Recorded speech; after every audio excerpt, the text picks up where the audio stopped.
Hello everyone. In last lecture we are discuss about the cytoplasmic changes in necrotic cells and nuclear changes in in necrotic cells. In today's lecture we are going to start types of necrosis, because according to the peculiarity of necrosis is divided into many types. So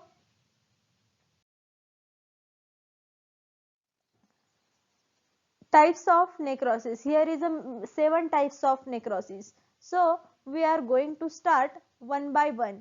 First one is a focal necrosis, second one is a ulceration necrosis, third is a coagulative necrosis, fourth one is a liquefactive or co-liquidative necrosis, fifth one is a caseous necrosis, sixth one is a fat necrosis, and last one is a fibrinoid necrosis. First one is a focal necrosis. Focal necrosis, the peculiarity of the focal necrosis is a few cells from the organ is affected, and the location is of the affected area or affected cells is very small, and it will be visible by naked eyes, and because of this the name given to the necrosis is a focal necrosis. But the deliberate the microscopic examination detect this variety of necrosis. So microscopic examination is most important to detect this variety of necrosis. Focal necrosis detections use the microscopic examinations. Then next one is a ulceration necrosis.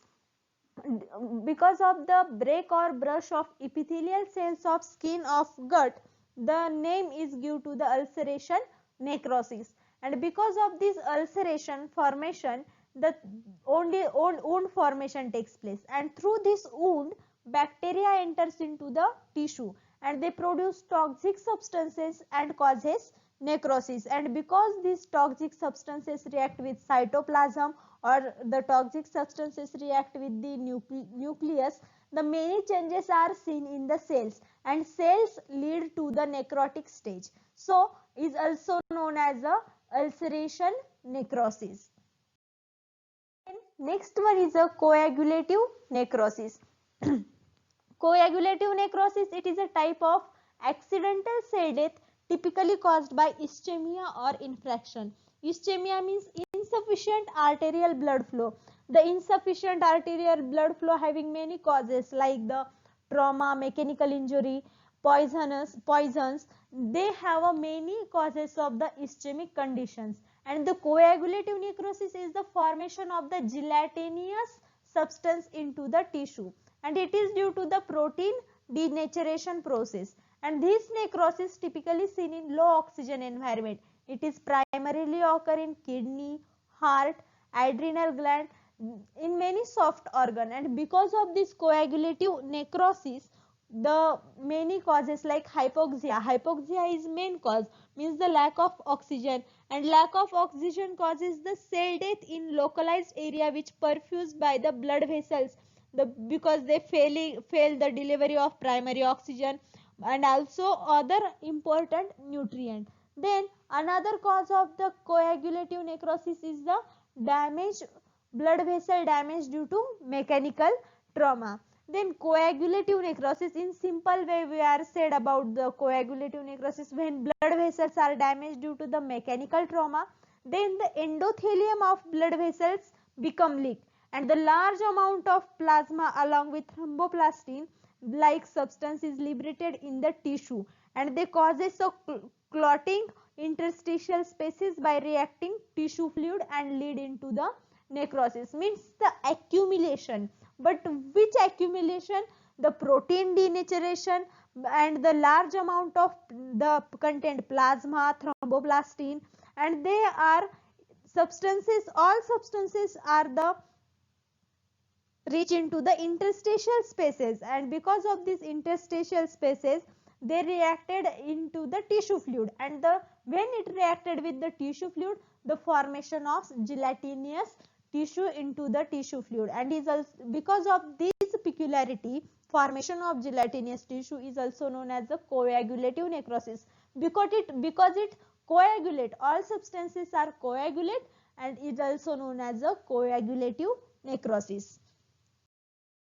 Next one is a colliquative necrosis. Colliquative necrosis, it is due to the ischemic injury and bacterial or fungal infection, and the degradation of tissue is by action of powerful hydrolytic enzymes, and the common examples are in fact brain and abscess cavity. Whatever the pathogenesis and liquefaction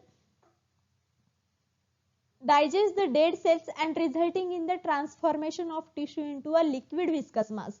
This is the peculiarity. Liquefaction means liquefaction is completely digest the dead cells and resulting in transformation of tissue into liquid viscous mass. Means here the tissue is converted into a liquid viscous mass, and this process was initiated by acute inflammation, and the material is frequently creamy yellow, is called as a pus. Pus, we all are know about the formation of pus formation process. In pus formation process, the cell is getting die and converted into the liquid mass. And because of this peculiarity, the colliquative means the colliquative necrosis is also known as a colliquative necrosis. This is the formation of liquid viscous mass from the tissue is known as a colliquative necrosis. Then another type of necrosis is a caseous necrosis. Caseous necrosis is the type. In this type, the cells show yellow discoloration. An organ becomes soft and look like a cheese. Hence, name is a caseous necrosis. It is seen in tuberculosis, in which toxic substance produced by Mycobacterium tuberculosis, and it alters the metabolism of cells and resulting into the caseous necrosis. And the caseous necrosis is considered as a combination of coagulative and liquefactive necrosis, and it is due to the mycobacteria, fungi and some foreign particles. The necrotic tissue appears as a white like a clump cheese. It looks like a clump cheese, and it is a form of cell death in which the tissue maintains cheese-like appearance, and cells show yellow discoloration, and organ become too soft and look like a cheese, hence name as a caseous necrosis. Next one is a fat necrosis. Fat necrosis is produced due to the fat deposited in body such as a subcutaneous fat and omentum, and it is seen in a hyperactivity. Hyperactivity like in pancreas. Pancreas produces enzyme like trypsin and lipase. Lipase act as a over fat droplets of adipocytes and convert them into glycerol and free fatty acids. But glycerol is soluble in water, thus dissolves into the tissue fluid and metabolized.